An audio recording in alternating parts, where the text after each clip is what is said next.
अस्सलाम वालेकुम। मैंने अपनी पिछली वीडियो में क्लासिफिकेशन क्या होती है, बायोडाइवर्सिटी क्या है, वो सब कुछ एक्सप्लेन किया था। आज हम 9th क्लास की बायोलॉजी का चैप्टर नंबर 3 जो कि बायोडाइवर्सिटी है, उसका next part history of classification.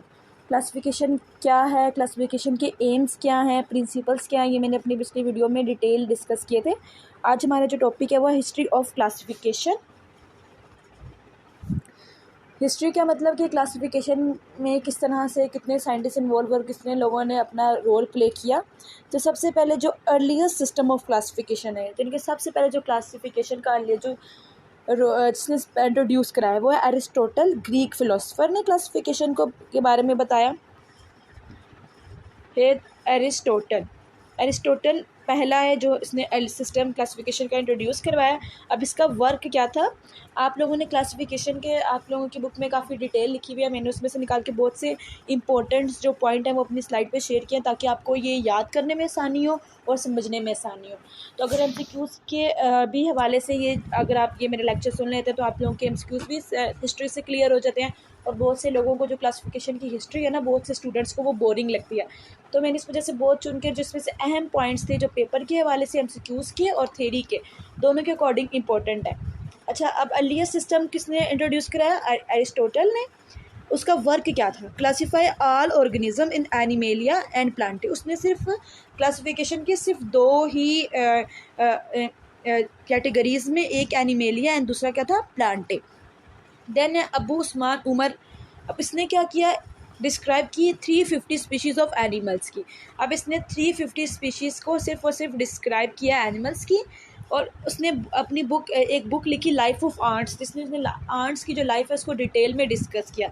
तो अबू उस्मान उमर की क्या बुक थी, इसके हवाले से अगर एमसीक्यूज़ पूछा जाए तो क्या है? लाइफ ऑफ आर्ट्स के बारे में इसने डिटेल डिस्कस किया। और इसने कितनी स्पीशीज़ के बारे में बताया? हमें 350 स्पीशीज़ के बारे में उसने बताया। उसके बाद इब्ने रुश्द, अब इसने क्या किया? सिर्फ इसका क्या काम था कि इसने ट्रांसलेट किया एरिस्टोटल की बुक को, डी एनीमा, बुक का नाम है एरिस्टोटल की on the soul in Arabic. अब उसने एरिस्टोटल की जो ये डी एनीमा बुक है उसको अराबिक में ट्रांसलेट किया।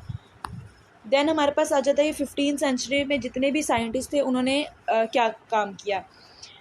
अब है यहाँ पर एंड्रिया, इसने क्या काम किया? इसने डिवाइड किया प्लांट्स को into 15 group and call them genera. अब प्लांट्स को इसने डिवाइड किया 15th ग्रुप में। अब देखिए सब जितने भी पहले थे ना हमारे पास साइंटिस्ट, उन्होंने अगर कोई एनिमल्स के बारे में करा तो उसने सिर्फ एनिमल्स को डिस्क्राइब किया, और अगर कोई प्लांट्स के बारे में डिस्कस करा तो उसने सिर्फ और सिर्फ प्लांट्स को किया। इससे देखिए क्लासिफिकेशन हमारे पास इधर से ही स्टार्ट हो गई। देन हमारे पास आया into 15 groups called them genera. Then हमारे पास जॉन रे, इसने क्या किया? Publish important work on plant classification. अब इसने भी प्लांट से क्लासीफाई किया और पब्लिश किया। फिर हमारे पास आ जाता है अगस्टस, इसने क्या किया? इंट्रोड्यूस किया टैक्सोन ऑर्डर। अब इसने क्या इंट्रोड्यूस कराया? हमारे पास ऑर्डर को। देन हमारे पास आ जाता है टॉनिफोर्ट, इसने इंट्रोड्यूस किया करवाया taxa of class and species. इसने अब देखिए इसने जेनरा किसने इंट्रोड्यूस कराया? एंड्रिया ने। देन ऑर्डर, फिर इसके बाद किसने किया? क्लास एंड स्पीशीज़ किसने करवाई?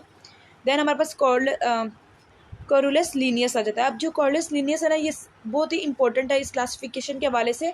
Group species according to the similar physical characteristics. अब इसने क्या किया? स्पीशीज़ को ग्रुप किया किस बेस में? फिजिकल करैक्टरिस्टिक्स, ठीक है, कि उनकी फिजिकल अपीयरेंस क्या, उसके हवाले से इसने क्या किया?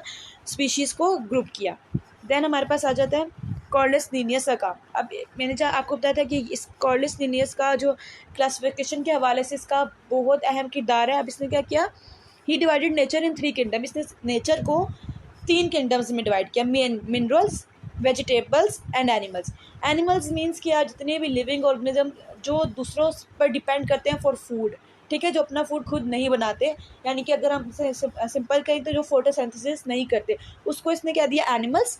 वेजिटेबल्स मीन्स कि वही प्लांट्स जो कि फोटोसिंथेसिस के अकॉर्डिंग अपना काम करते हैं, उसको इसने क्या दिया? Vegetables. And then minerals, water, oxygen, और इसने जो पत्थर वगैरह, उसने नेचर को 3 हिस्सों में डिवाइड किया, ठीक है। Then use 5 ranks in classification. अब इसने क्या किया? 5 रैंक्स यूज़ किए क्लासिफिकेशन के। क्लास, अब देखिए आप पे जो हमने पीछे ये डिस्कस किया साइंटिस्ट को, इसने कॉर्लिस लीनियस ने, जो इन्होंने पिछले साइंटिस्ट ने स्पीशीज ऑर्डर वगैरह इंट्रोड्यूस करा था, इसने उन्हीं को एक जगह इकट्ठा करके एक स्पीशीज़ को ऑर्गेनिज्म को डिफाइन किया। जैसे इसने यूज़ किया क्लास को, ऑर्डर, फिर जीनस, फिर स्पीशीज़ एंड फिर वैरायटी, ठीक है। His method is still use to formulate the scientific name of every specie. अभी भी इसका मेथड यूज़ किया जाता है कि साइंटिफिक नेम देने के लिए किसी भी स्पीशी को। तो हमारे पास ये छोटी सी हिस्ट्री थी जो आप लोगों की बुक में बहुत ज़्यादा करके एक्सप्लेन करके लिखी हुई है, और ये मैंने बहुत ही इंपॉर्टेंट पॉइंट्स और स्लाइड्स बिल्कुल निचोड़ बनाया आप लोगों के लिए, जिसमें मैंने कोई भी कोशिश की अपनी तरफ से 99% मैंने कोशिश किया कोई भी इंपॉर्टेंट पॉइंट आप लोगों का ना मिस हो। इंशाल्लाह मैं सून ही अपनी नेक्स्ट वीडियो भी अपलोड कर दूँगी। अब तक के लिए इतना ही, अल्लाह हाफिज़।